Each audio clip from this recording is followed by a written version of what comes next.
Olá, essa é a sexta aula do componente curricular de Tecnologia e Sociedade e nela a gente vai debater o trabalho mediado por plataformas digitais para entender como ele organiza o mundo do trabalho e da vida na atualidade.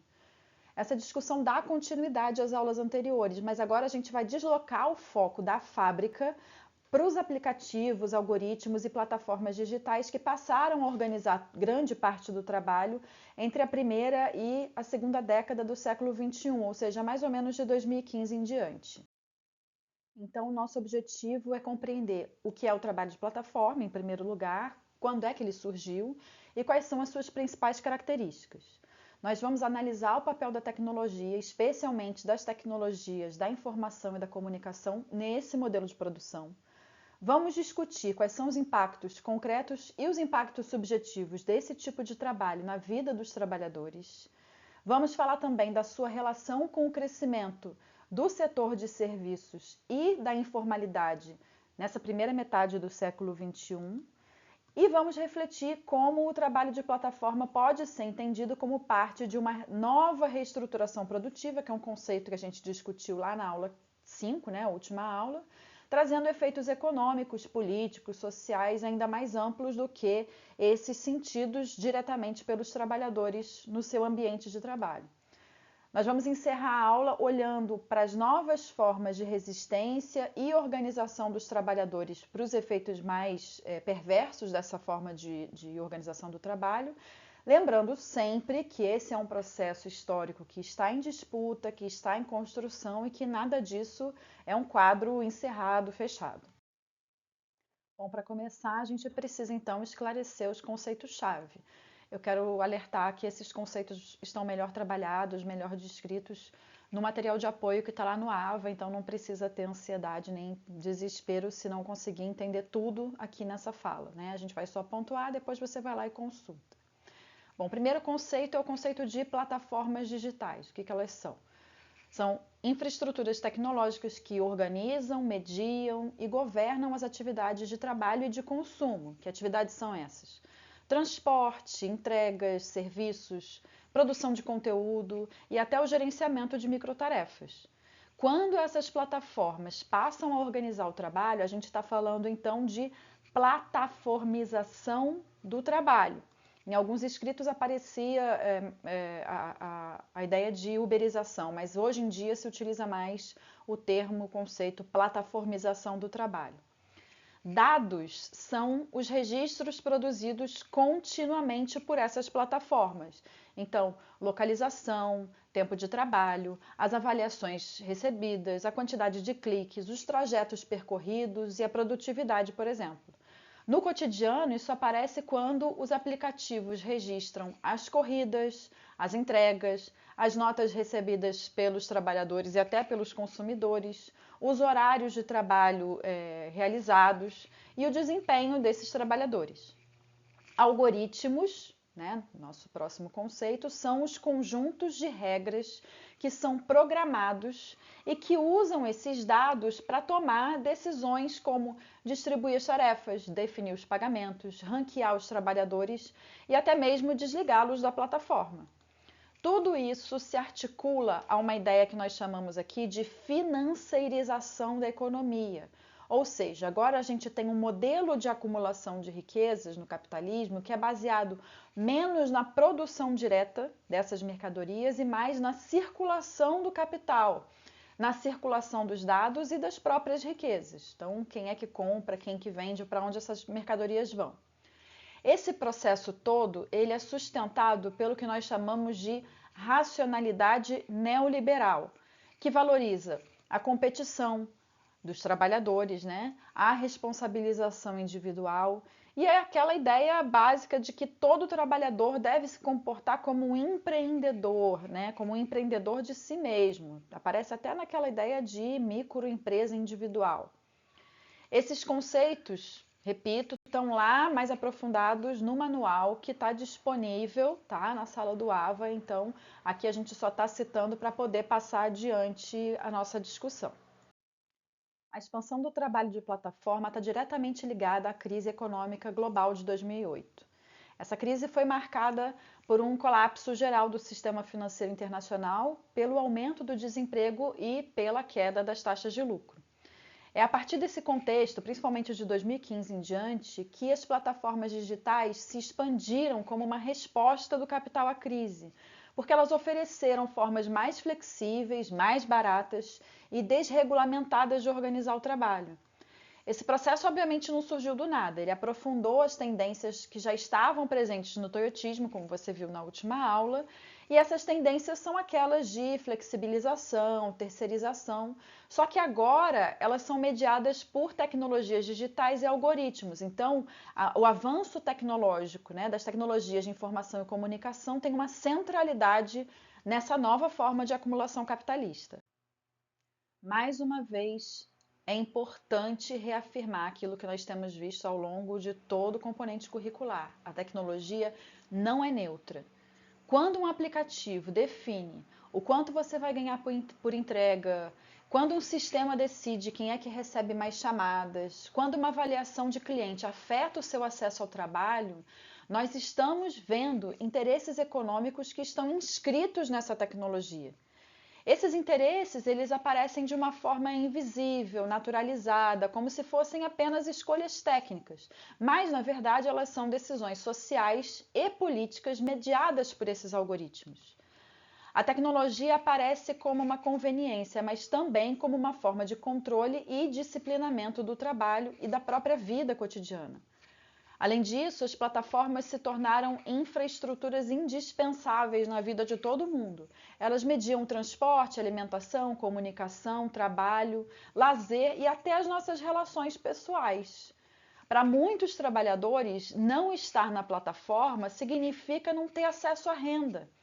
Para os consumidores, não usar aplicativos significa perder acesso a serviços básicos. Então, essa dependência digital reforça o poder das plataformas e dificulta muito a saída individual dos trabalhadores e até mesmo dos consumidores.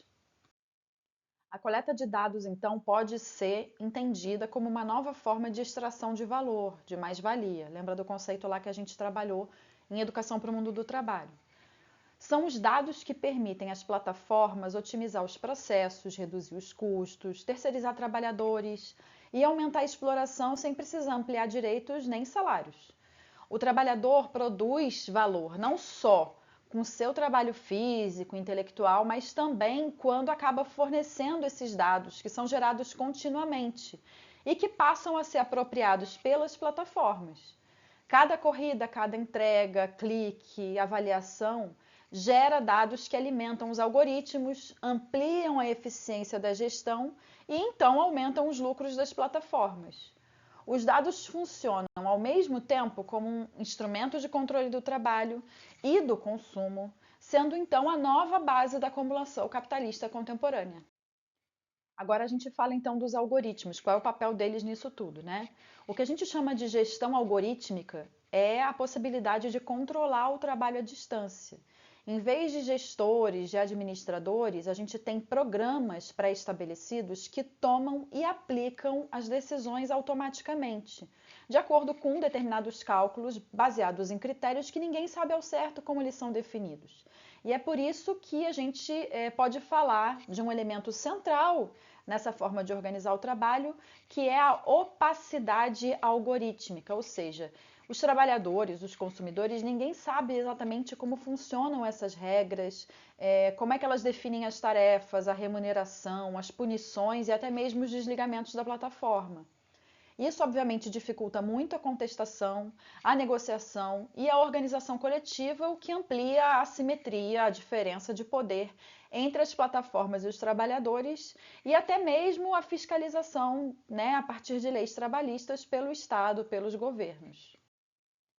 O trabalho digital ele é extremamente heterogêneo, tá? Tem várias categorias de trabalhadores que estão submetidos à mesma lógica de trabalho. A gente costuma pensar sempre em entregadores e motoristas, mas a verdade é que essa lógica ela está muito mais espalhada para várias categorias de trabalhadores.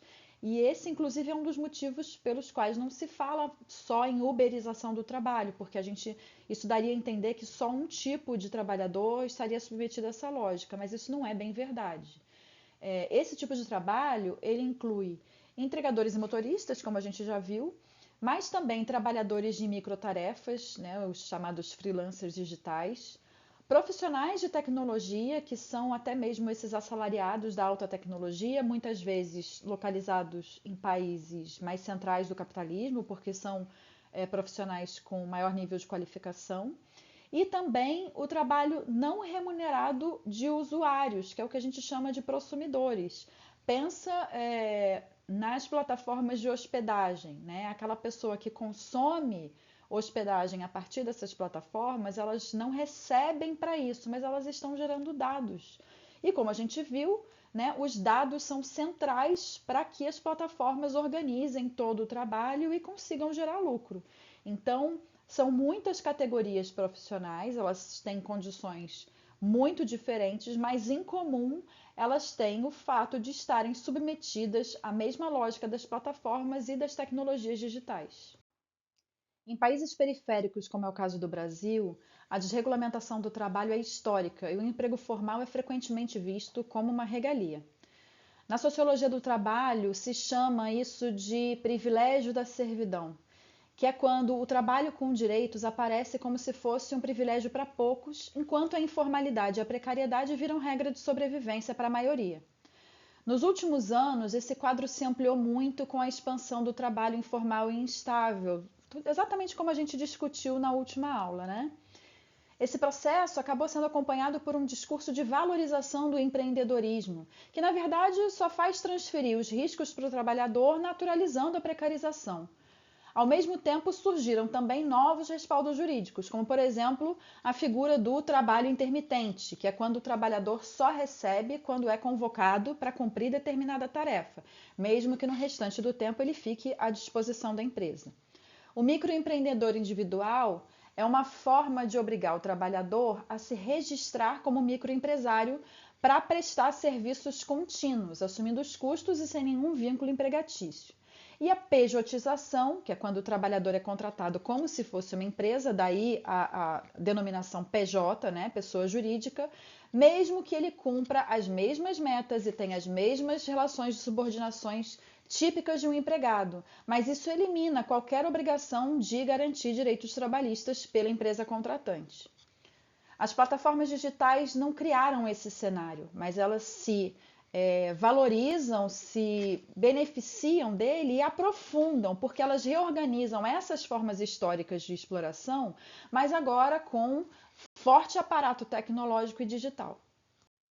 Assim como a gente já viu nos debates e nas aulas anteriores, nenhuma inovação tecnológica, especialmente no mundo do trabalho, é sentida da mesma forma por todos os trabalhadores.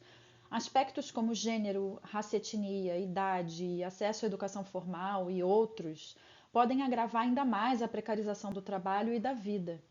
No caso do trabalho de plataforma, existe ainda uma questão muito central, que é a dependência muito forte das plataformas do trabalho imigrante, especialmente daqueles que estão em situação mais vulnerável, como os refugiados e os trabalhadores indocumentados, aqueles chamados de ilegais, que é um termo que a gente vai evitar utilizar porque ele é bastante problemático em vários aspectos. Como esses trabalhadores enfrentam mais dificuldades para acessar os direitos, denunciar abusos e se organizar coletivamente, e aí isso principalmente nos países onde as leis migratórias são mais rígidas, né, mais discriminatórias, o que acontece é um aprofundamento das condições de exploração e de desigualdade.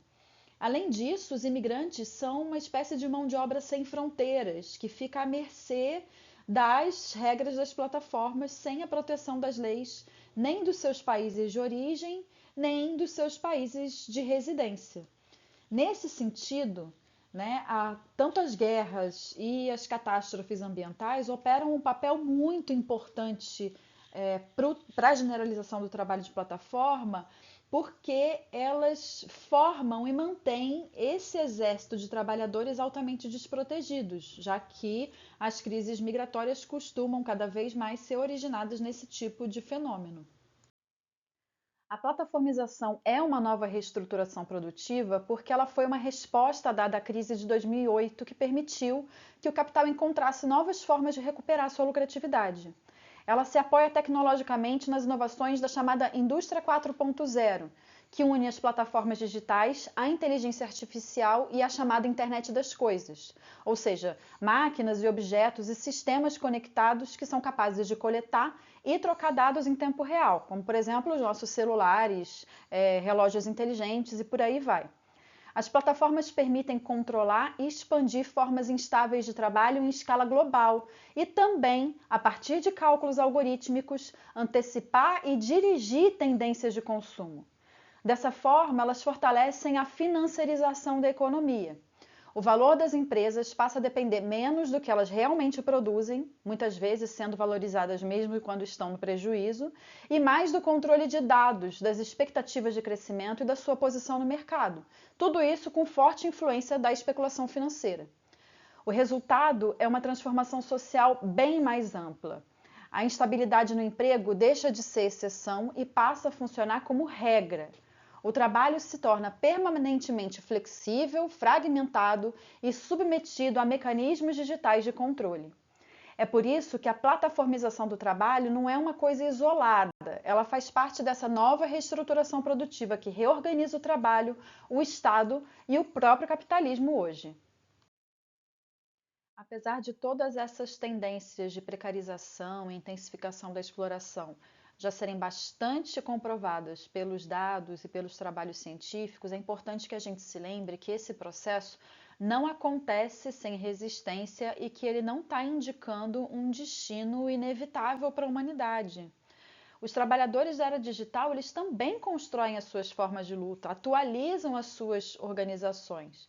Eles utilizam as próprias tecnologias digitais, as redes, os aplicativos, grupos online e trocam informações, denunciam condições de trabalho, produzem provas para processos judiciais, organizam mobilizações.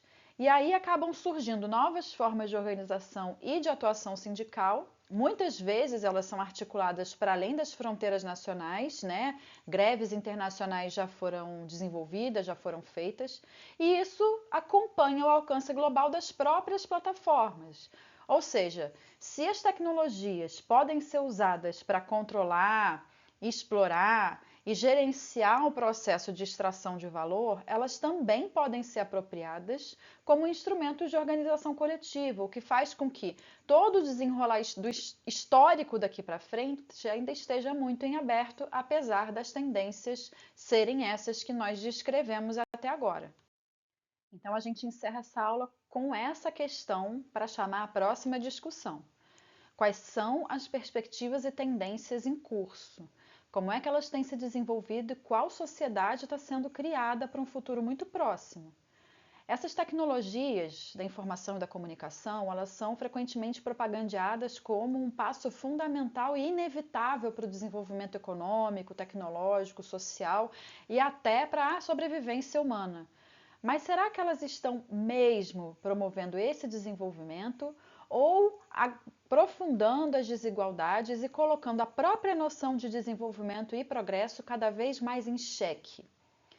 É a partir dessa questão que a gente vai iniciar a próxima aula, que vai se dedicar a discutir as diferentes concepções de desenvolvimento, ou desenvolvimentos, suas concepções, os seus imaginários, alternativas e os desafios que estão colocados para a gente no mundo contemporâneo.